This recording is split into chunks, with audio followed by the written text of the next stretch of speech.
Hello there, Isabella from Prior Tie here, and today a video on stockings, historical stockings.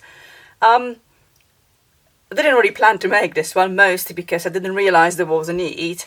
I provide quite a lot of information in my other videos, but following a recent posting a dressing up for winter in 1895 setup, when I went skating on Lake Inari in Finland.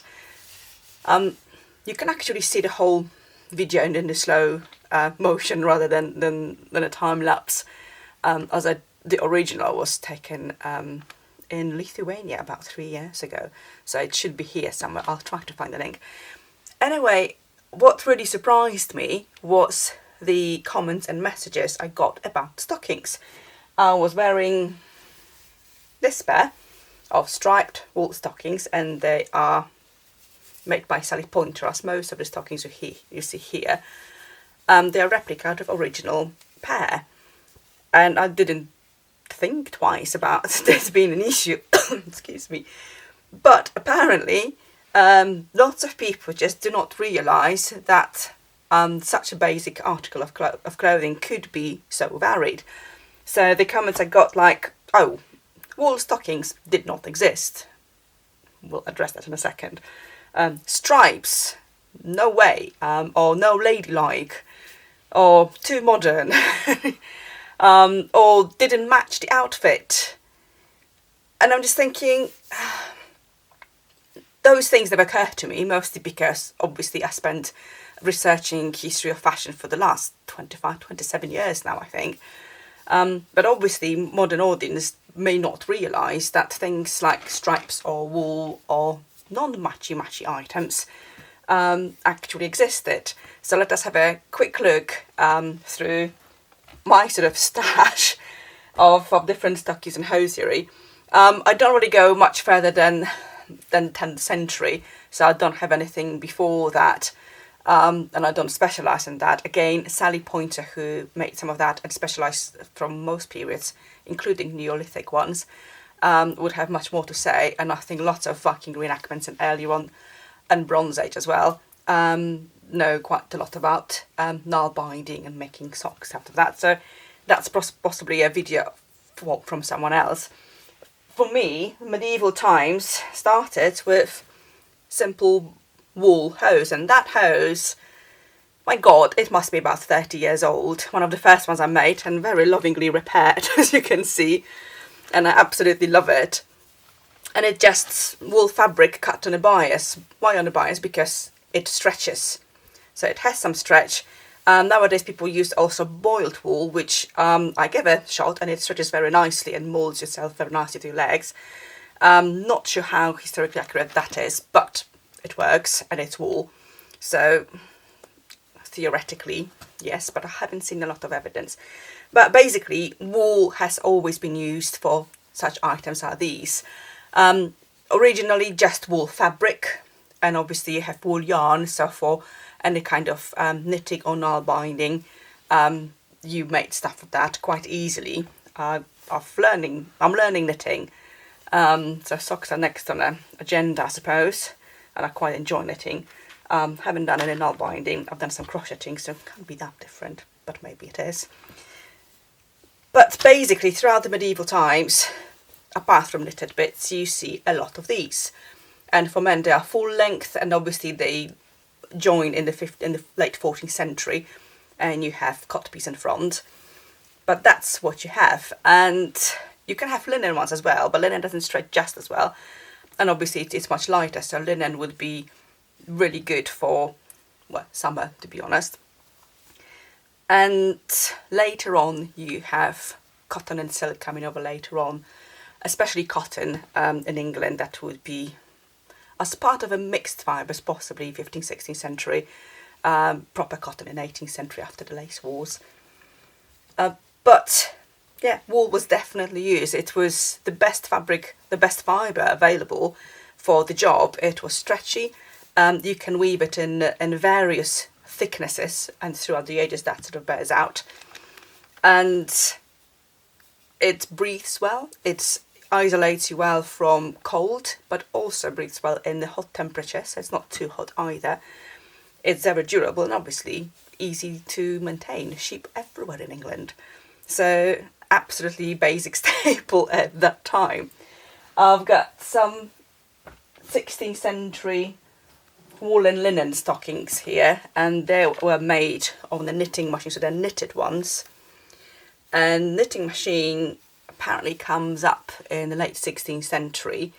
I think Queen Elizabeth had the first pair made officially on the knitting machine towards the end of the 16th century.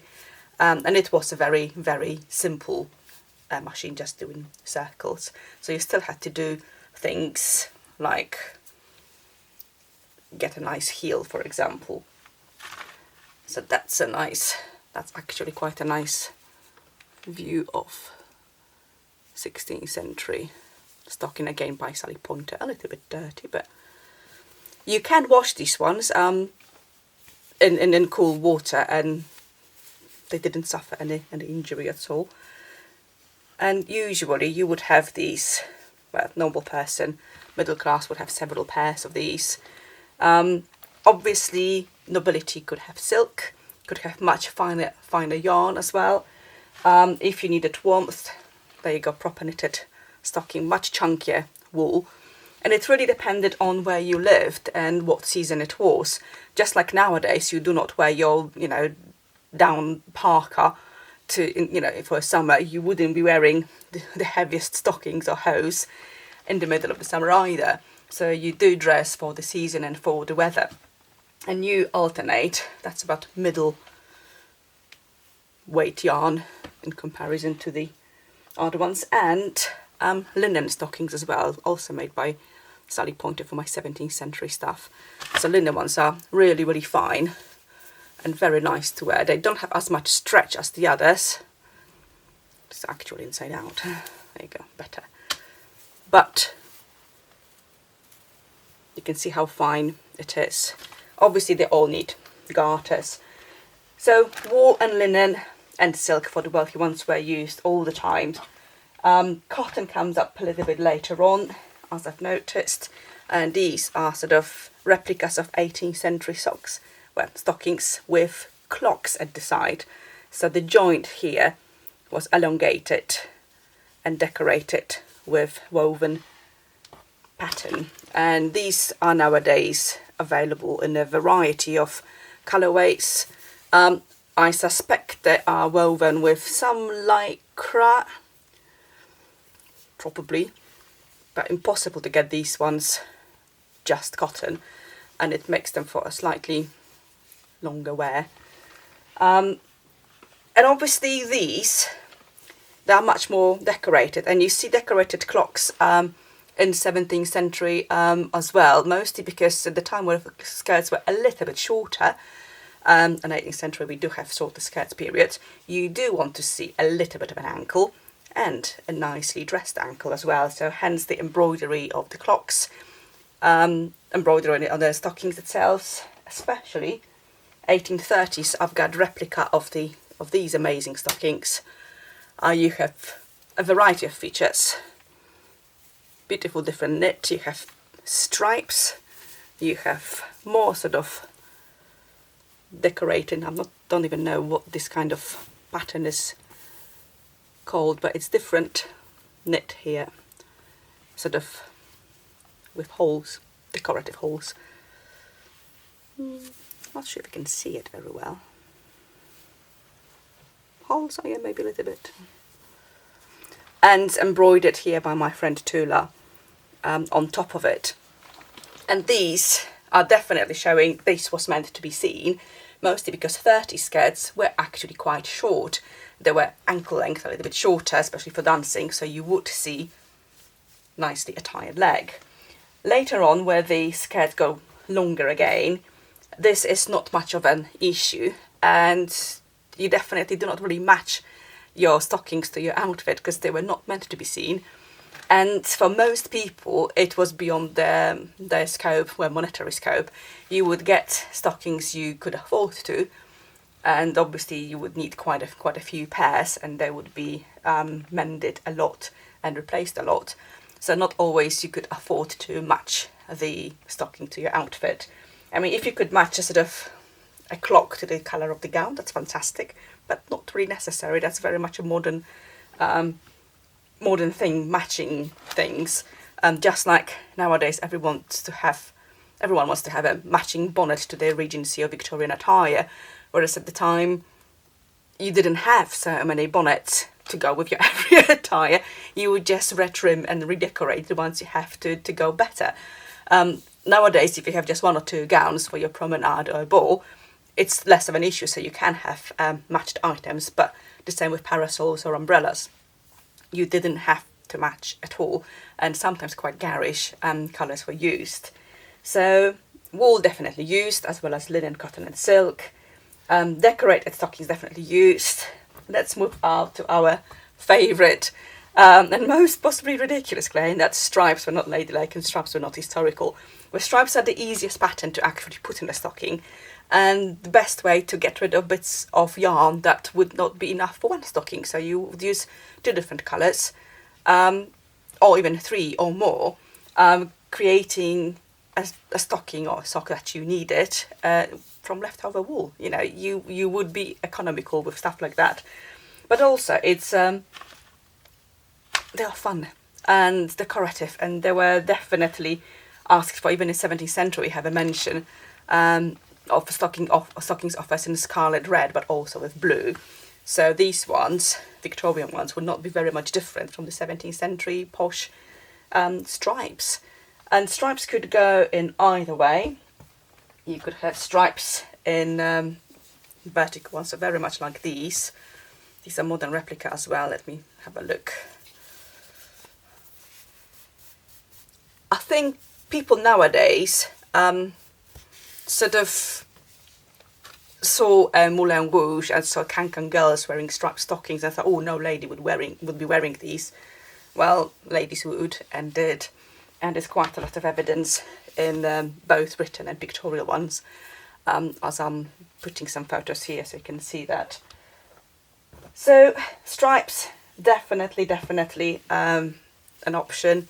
One of my favourite ones, these, or similar but different colourway. So if you could afford different colours to match with your outfit, you would. If you could afford silk, you would. But even a royal or noble lady would be wearing wool, striped or otherwise, in cold conditions, because that was the best thing to do. People were not stupid.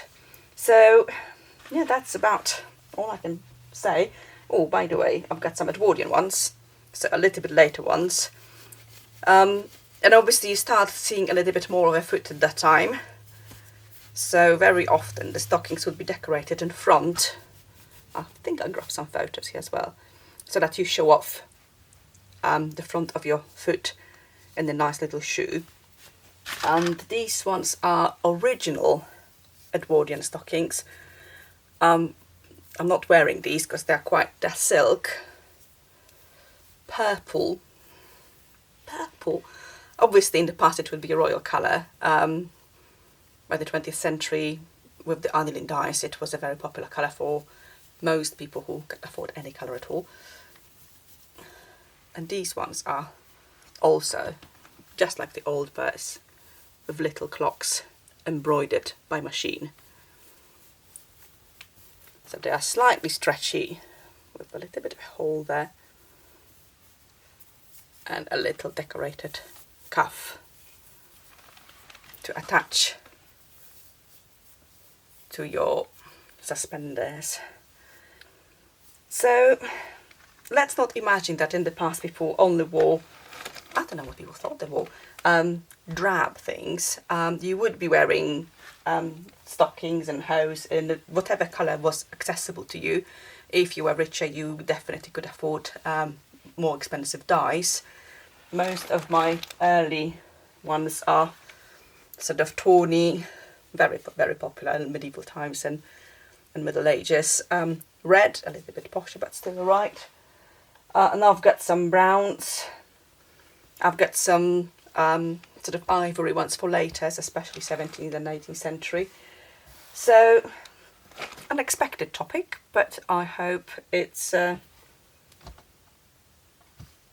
it sort of fulfills the need of a public who never considered that, because I didn't. So there you go. Hope you find it useful.